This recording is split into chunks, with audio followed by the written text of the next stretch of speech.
Hi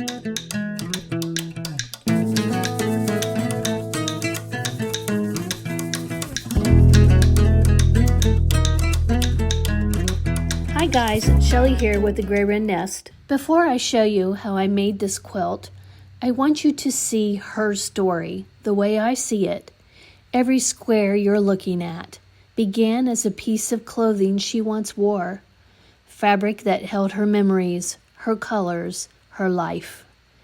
In this video, I'll take you behind the scenes from the very beginning on the digitizing program that I used, how I cut her garments, how I pieced it together, and finally, how I quilted using QCT6 edge-to-edge automation.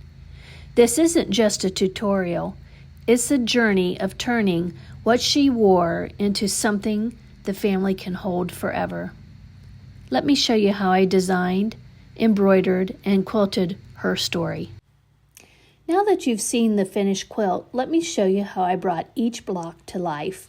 For this project, I used the Spring Fever Quilt Blocks collection, beautifully digitized by Sansom for the Embroidery Legacy digitizing program that I use.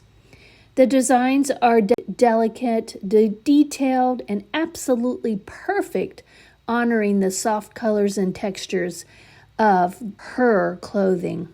To stitch these motifs, I pulled together a curated set of BAi assorted matching thread colors. The sheen and saturation really enhanced the floral details in this collection. I paired the threads with BAi Cutaway Stabilizer, which gave me the support I needed for consistent, clean stitching on every block. Everything was embroidered on my Smartstitch 10 needle embroidery machine, using mighty hoops to keep each garment base block secure and perfectly aligned. This combination gave the precision and stability I needed to let Sansom's artwork truly shine. And shine it did. Just look at this tension I get when I use all of the combinations of materials and supplies that I just shared with you. Once the garments were cut into blocks, it was time to start to build the quilt top. Even though I didn't film the cutting stage, the real magic begins right here, stitching the fabric together one block at a time. The blocks were 12.5-inch square, and I sewed a 1/4-inch seam allowance. With each seam pressed open, the colors and textures from her clothing started to blend into something new. This part of the process is always my favorite, when individual pieces begin to feel like a quilt. I sewed the blocks into rows on my Brother domestic sewing machine, keeping the layout soft and balanced and true to her style.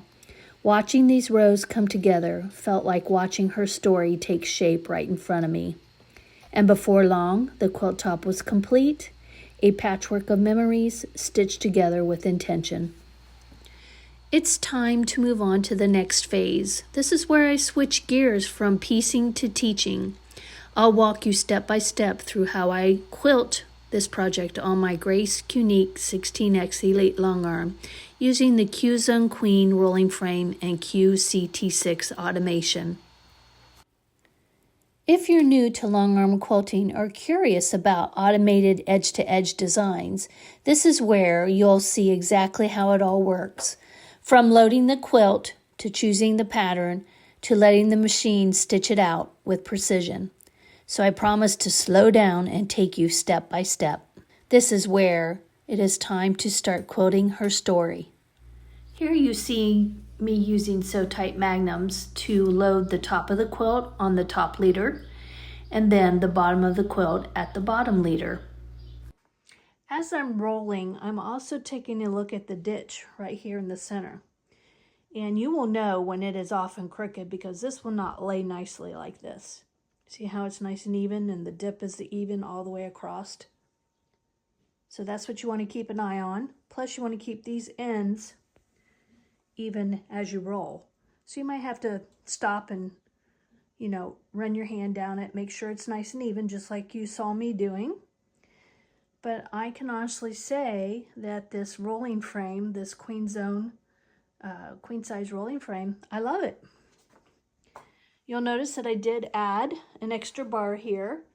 I have this bar on my, I did a video on it, how I added it on, because I like to put my measuring tape on it as well to try to keep me straight. I love my Sew Tight Magnums, and I doubled them.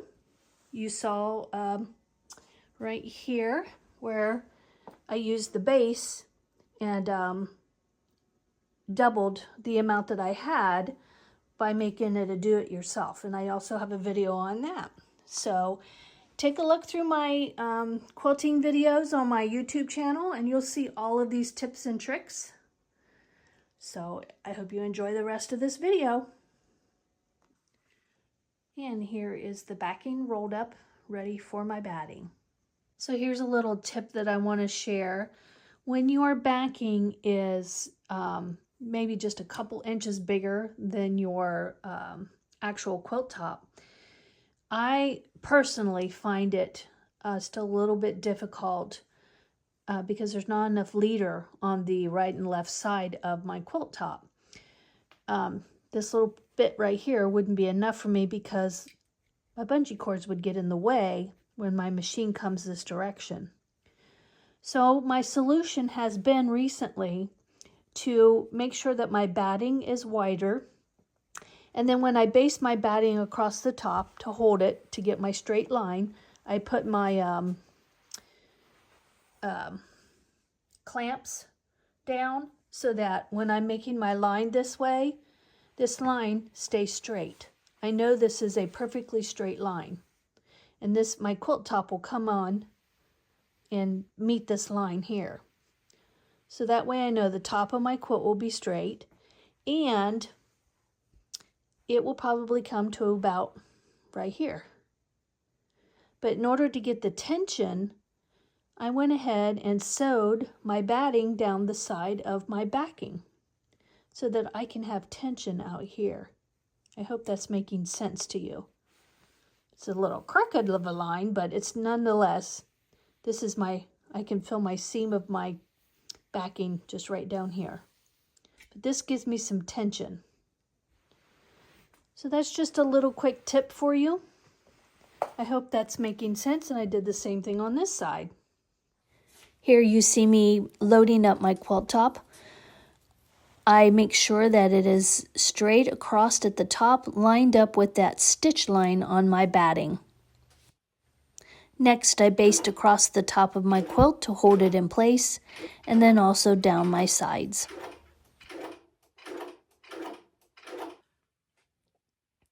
When I pull up my QCT6 Pro, I have all of these options here, and you may only see your edge to edge if you have the lowest tier. So what I want to do is go to the lowest tier. So I'm going to go over here to try different product tiers, and I'm going to pick the lower tier, and my edge to edge pops up. And I know I've said this before, but edge to edge is easy peasy. I love it. So here we go. I'm going to click on edge to edge, and it says welcome. Now I have to pick my safe zone. What I will do is move this machine all the way up to the upper left-hand corner of my quilt top. Not my quilt top, but my whole quilt backing and batting, so that I can get clear as far as I can up to the upper left and then to the lower right. Let me show you. So even though my backing stops here, my batting is clear over here. So this is the farthest point north, and I'm just going to go clear over here to the edge, that pretend that this is backing right here as well, and I'm going to say, yep, I like that, that's my safe area, and I'm going to click OK there. Now next I want to find my bottom right, and I do the same thing. I pull my machine over to the bottom right as far as I can go, clear over to the farthest possible edge for my safe area. So I did move it. I moved it clear down here, making sure that my bungee cord's not in the way, and it's not. I move it so that my foot is right on the lowest possible right edge, and I click bottom right. And my next favorite step is to pick my design. Now, since I am going over embroidery, I know I have some very large quilt blocks right here that I could do some pretty fancy designs in just by select and sew in Plus, the second tier. But like I said, I really do love edge to edge, and I want to practice to see what edge to edge looks like going over an embroidered area. So with that said, I've done a little research, and it's been recommended that if you're going over embroidery, you don't want your quilting to stand out, so you pick a looser design.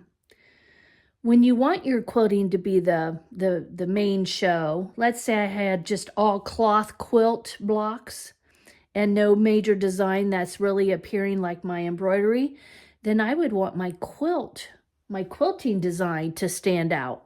And I would more likely pick something that has a lot of detail in it. But instead, I want my embroidery to stand out. So I'm going to try to find a looser design.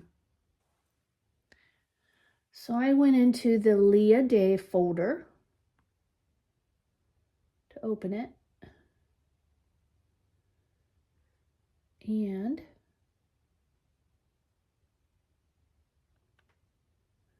I picked the Cucumber Vine because it has some swirls that I really like, but it's not as dense as this one. See all those loops everywhere?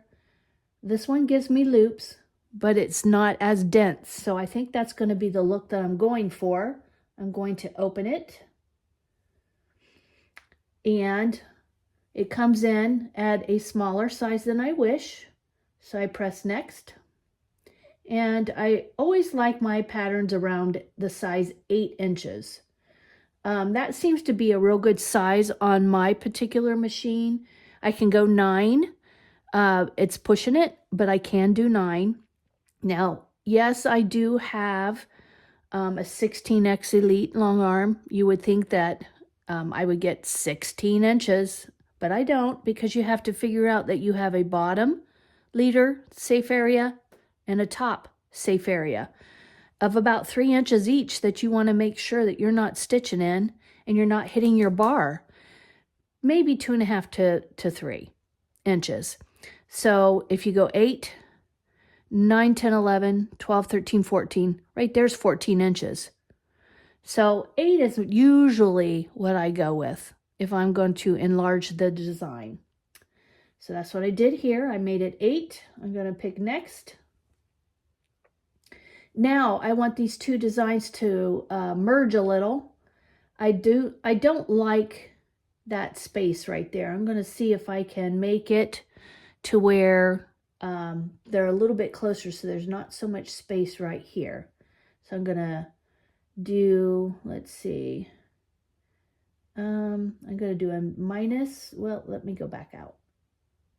I'm just going to hit the minus sign and see what happens. Okay, you'll notice that this is starting to shift. It's the slowest way to do it. I don't know if I'm going to like this design or not, because those are going to get too close together. But I also don't like that huge gap. Let's see. Do I like that or not?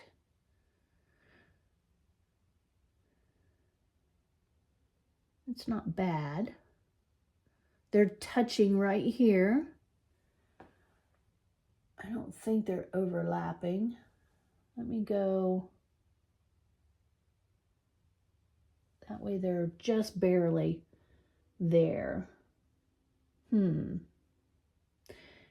I still think I like it because there's enough space here. It looks like there's enough space here. There's enough design in there that's going to satisfy me, but it's not crunched together. Tiny, tiny little circles or tiny, tiny little swirls. I'm thinking this will be a light enough area, enough design to work for me. And I have a negative 7/8. So let's go to next. I think I'm going to pick that one. All right. My next thing is, am I going to be quoting my top section, my middle section, or my bottom section. Naturally, since I'm starting the quilt, I'm going to pick top. And now I have to set my edges. And the reason I want to set my edges is I want to shift this design up so that there's not any negative space here somewhere. So so we're going to set our quilt top edges next. Before I set the quilt top edges, I want to point something out. There's this little info button right here. Since I picked this design, I want to show you that it tells you the details of what you picked. And I want you to press, take a picture of it. So that's what I'm going to do right now.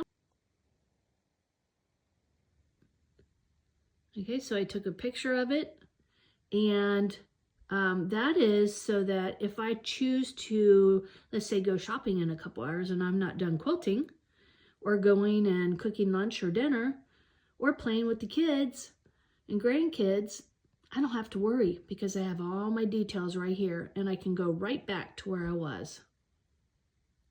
Okay? Right, so next, set the quilt top edges.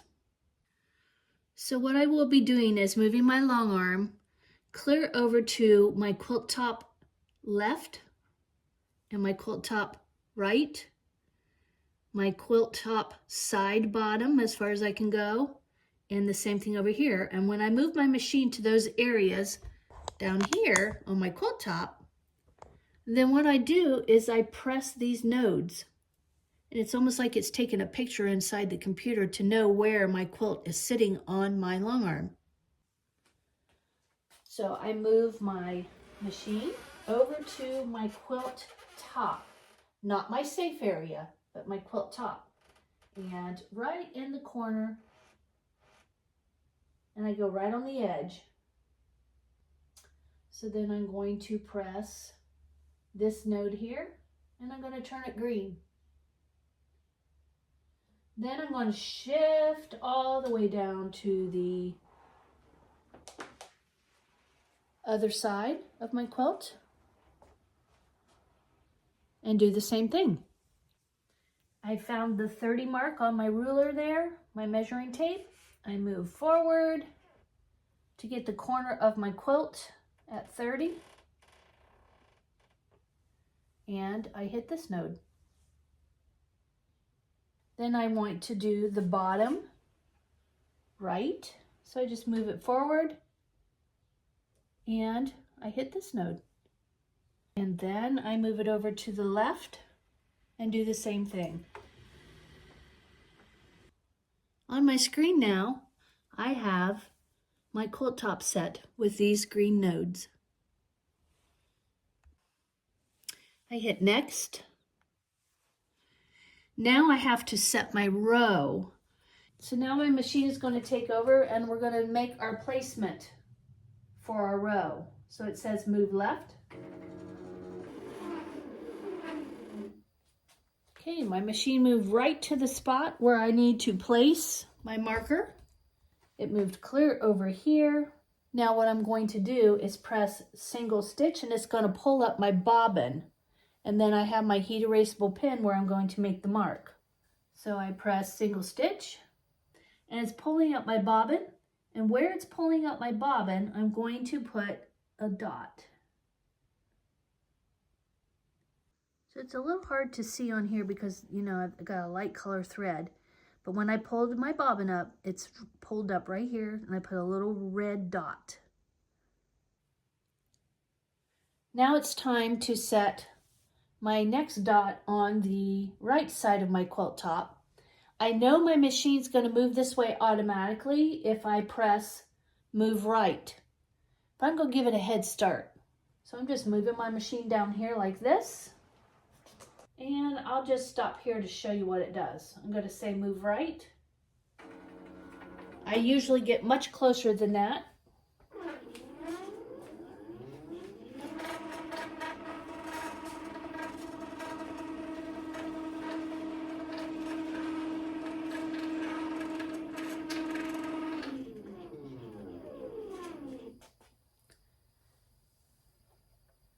and single stitch.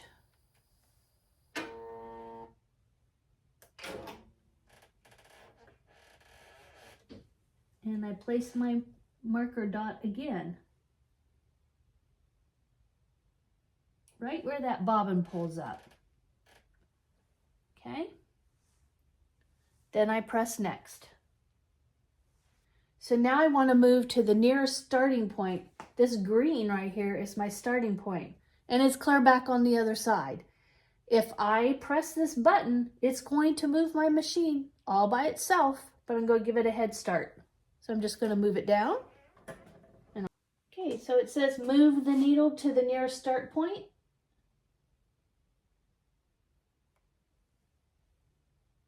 It says that the needle will now move. The machine will move where it needs to start. I anticipate it to be somewhere around here. There it goes. And it made a single stitch. Now I want to pull my bobbin up because it did the single stitch. Notice how I go back into my spot again, and I press next.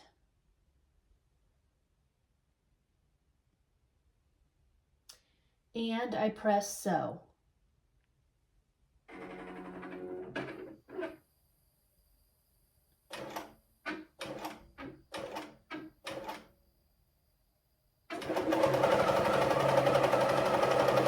And there we go.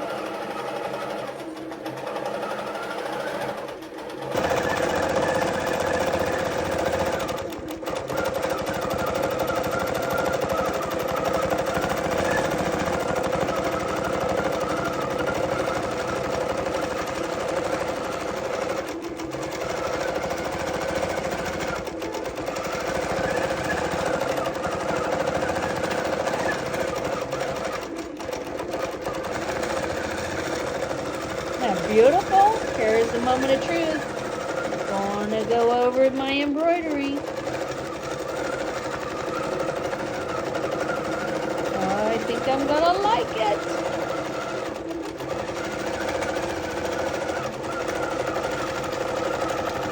The loops are far enough apart where it's not a real dense design. I don't think it's going to take away from my embroidery whatsoever. Oh yes.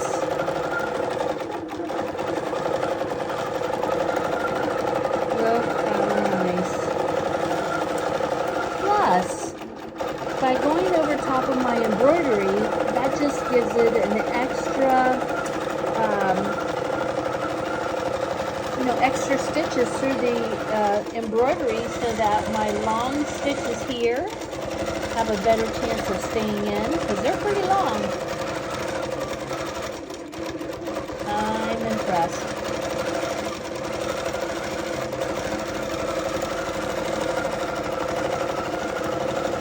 We're coming to the end of the row. I am really loving this design. And it stops on the edge.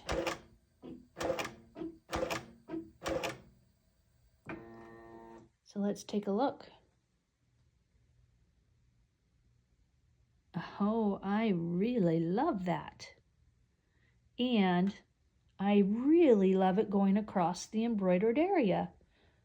It doesn't take away from the design. That was exactly what I was going for. Okay, now we're going to get ready to do row 2. So when I'm at an end of a row, it takes me over here and it does the tack down stitches to end the row and end the embroidery or end the quilting on this row. I wanted to say embroidery because I do embroidery as much as I do quilting, as you can tell. So what I do is I press next.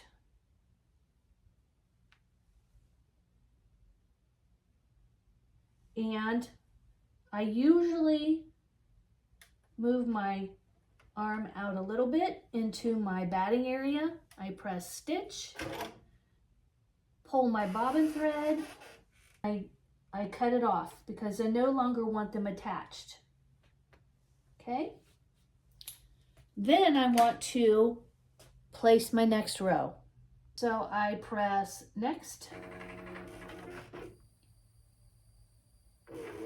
My machine moves by itself.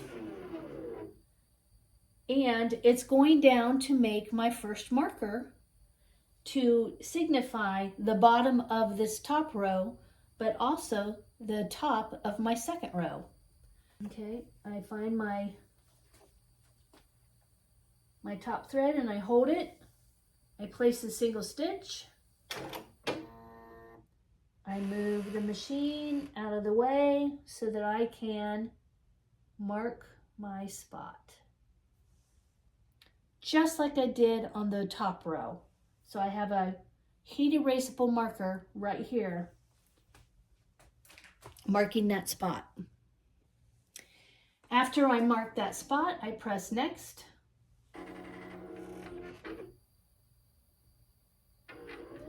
And it's going to move my machine down to the other side. Now, if I wanted to save time, I would move it myself and then press start so that it'd move closer to the edge, but not as far, travel as far. See, it's moving down there. So now it moved clear over to the left. It says once again to place a fabric sticker on your quilt top here. I use my heat erasable pen and I place a single stitch and I pull it up and mark it. So now I have another dot right here. This signifies where I am supposed to start my next row. So I press next and it tells me it's time to move my fabric. I need to roll this up. So therefore, once again, it's idiot proof. Trust me, if you're brand new to this, you're going to think, oh my gosh, look at all those steps. I felt the same way. But right now, we're actually repeating steps to do the next row. So follow along and I'll show you how to repeat the steps, and then I will take you to the end of the quilt and show you how I finish it. So I take my clamps off.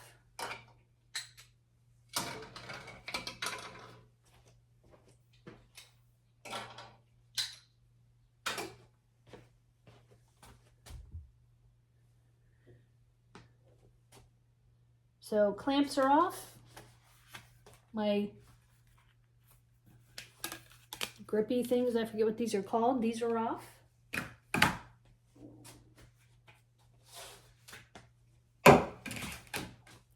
And I'm ready to roll.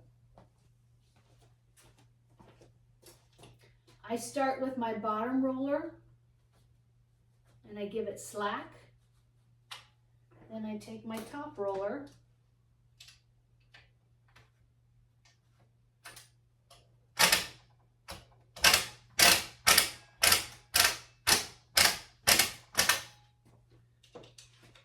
give it more slack.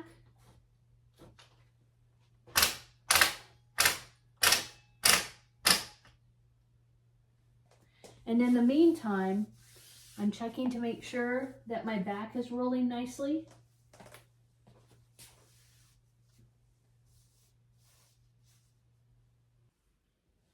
So what we're doing right now is a repeat step.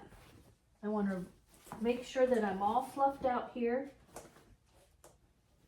that my batting is laying smoothly, which it should be. It's probably not necessary to pull that all the way up, but I do. Then I refluff this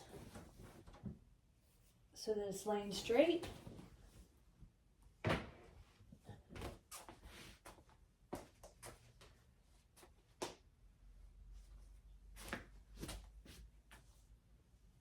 It's also your chance to get off extra threads that you might notice. So here's a little pro tip that I do. This is a little bit wavy right here. and I'm sure it's due to the way that I had to cut the material in order to get it to fit a 12-inch square here. And it's got a little bit of a stretch. So I put some spray and starch, and I have my iron here. We're going to let the iron warm up a little bit. I'm going to shrink that.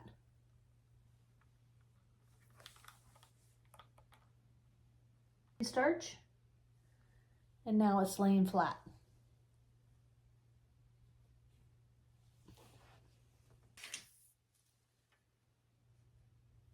Next thing I do is I get my ruler. I want it to be at 30, which it looks like it's staying right on the mark. I know it's a straight line. And I want to baste down my sides.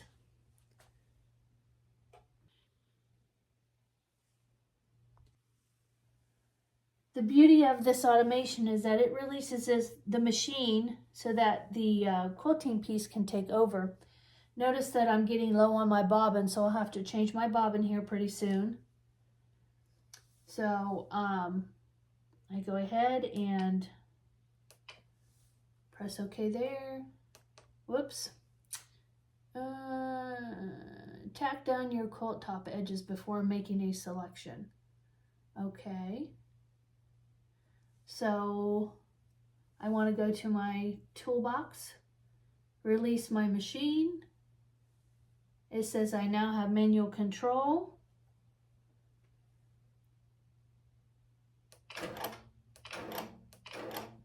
And I do secure my stitches because even though it's a basting stitch, I don't want it to come out. And this is the area that I ironed, trying to keep it as flat as I can.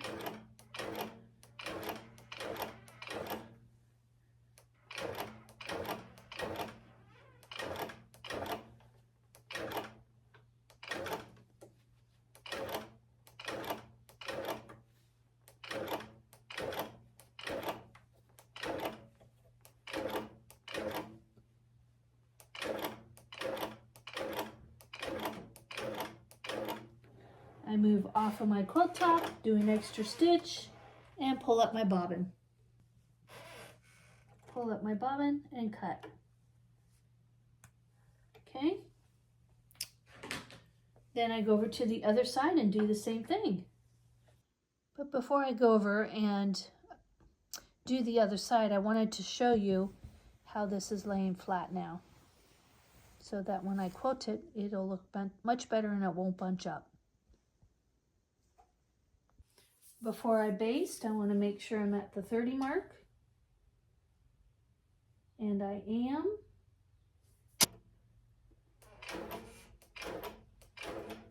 Next, I put my bungee cords back on.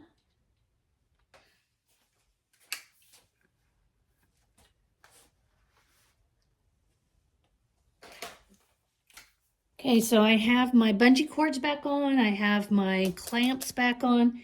And you can see my design here. That's another way to keep it straight. This is just a little bit tighter than this down here. I may have to iron this piece, spray starch it and iron it because it's the way I had to cut the dress. It is, you know, a little loose here. So I'll take that up with my spray and starch just like I did this area right here. But I'll do that on the next run. But those little tips and tricks to keep everything as straight as you can is key to a beautiful ending quilt. So next it says, which one do I want to pick? Do I want to pick my top, my middle, or my bottom? And right now we're doing the mid sections. We're no longer on the top row. And I have to place my markers, or my quilt top. This is a repeat step. And then I won't bore you because all the other rows are exactly the same until we get to the bottom. So I have green nodes right here showing that I am placing my second row, or I should say showing where the edges of my quilt tops are, and then I press next. And now I want to move my needle over the left placement mark. So now I got to go back down, or no, I'm on the left side. So now I find my left placement mark. That is the heat erasable mark here on my quilt from that previous row. That's why it's important to put them on there. And then I put my needle foot, my hopper foot plate right there, directly over the mark, and I hit my node. And it is shifting my pattern to where it needs to be. Then I move down and do the same thing on the other side.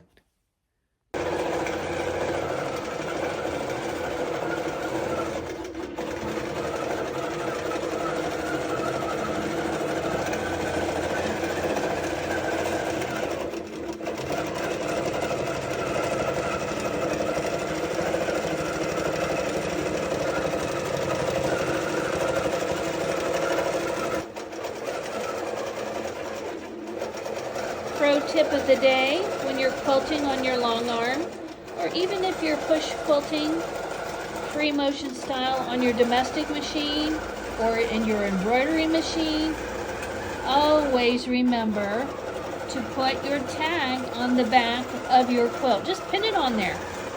This way when you go to bind, you don't forget to put your tag in. And I made this tag, has washing instructions for the customer. But I made this tag, and I have a complete video on how to, plus a free template for you to use and grab. So take a look at my videos and grab the template. Okay guys, I'm on my last row. It's been about 2.5 hours. I don't think that's bad. And that's the beauty of edge to edge. It goes quick, especially when you have a loose design like this. The row before, I did have to pin because I only have like an inch and a half, 2 inches at the most to quilt at the bottom. So I pinned it so it wouldn't shift. Now, what I'm going to do differently this time is I'll finish basting here. Then I'll baste across the bottom so I can take those pins out. So I don't risk, going over it with my needle. Then I'll pin or baste it back up that direction. And the second step that would be a little different is I pick bottom and the machine does the rest of the work.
Here I'm cutting off my batting and I'm going to roll it up and save it and use it for another time. And since the backing was extra long, I did the same thing. Once the quilting was finished, I carefully removed the quilt from the frame. This is always a quiet moment, the first time you get to see the texture and the stitching and the story all at once.